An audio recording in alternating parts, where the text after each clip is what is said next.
நாளைக்கு முன்னால ஒரு ரீல்ஸ் பார்த்தேன் பாப்பா. ஒரு அம்மா சூடா ஏதோ பிடிச்சிட்டு இருக்கு கையில. சூடா இருக்கு இத புடி அப்படின்ட்டு தன் மகளின் பெயரை அழைக்குது. வந்தவ இப்படி புடி அப்படின்ன உடனே அது இப்படி நீட்டுது கைய. அந்த அம்மா சொல்லுது இங்க இப்படி சூடா இருக்கு.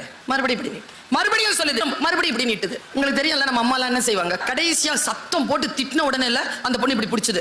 ஏன் அவ கையை இப்படி நீட்டுனா? அவளுக்கு அறிவு இல்லையா? எங்க அம்மாட்ட போய்க்கு நான் கேட்டேன், பொண்ணு இப்படி பண்ணுது ஏமா? அது தெரியாத உனக்கு? எங்க ஊர்ல சொல்லுவாங்க, ஒரு மருமக இருந்தாலாம், அவ வந்து ஓரம் மட்டும் பெருக்க மாட்டாளாம். மாமியார் வந்து கேட்பாங்களாம், ஓரம் பெருக்கலாம்ல, அது பெருக்காதான். உன்னை நல்ல குடும்பத்துல தானே எடுத்துட்டு வந்தேன், என் பையன் அவளை நல்லா சம்பாதிக்கிறான், உனக்கு கொஞ்சமாவது புரியணும்ல, ஏன் இப்படி பண்ற அப்படின்னு 4-5 திட்டு வாங்கின உடனே சரி மாமி அப்படின்னு கரெக்டா பெருக்குமா. அடுத்த நாள்ல இருந்து அதுக்கு ஒரு ஒரு ஆட்டிடியூட் வந்துருச்சு. தொடப்பக்கட்டையை எடுத்துக்கிட்டு நேரம் அவங்க மாமி வாசல்ல போய் நிக்குமா. மாமி கொடுக்கறத கொடுங்க, வீடு பெருக்கணும்னுமா.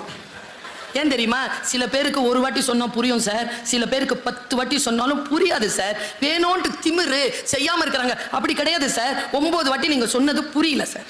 சரி ஏன் புரியாம போகுது தெரியுமா? நான் ஒண்ணு சொல்றேன், போனை எப்ப பார்த்தாலும் பார்த்துக்கிட்டே இருந்தீங்கன்னா யார் சொன்னாலும் புரியாது. புத்தகத்தை படிச்சீங்கன்னு வச்சுக்கோங்களேன், எவன் சொன்னாலும் புரியும். அதுக்கு பெயர் தான் கல்வி, அதற்கு பெயர் தான் அறிவை கூர்த்திட்டுதல். அதனால் சொல்லுகிறேன், இந்த அறிவை கூர்த்திட்டி தந்த புத்தகங்களே உங்களுக்கு நன்றி.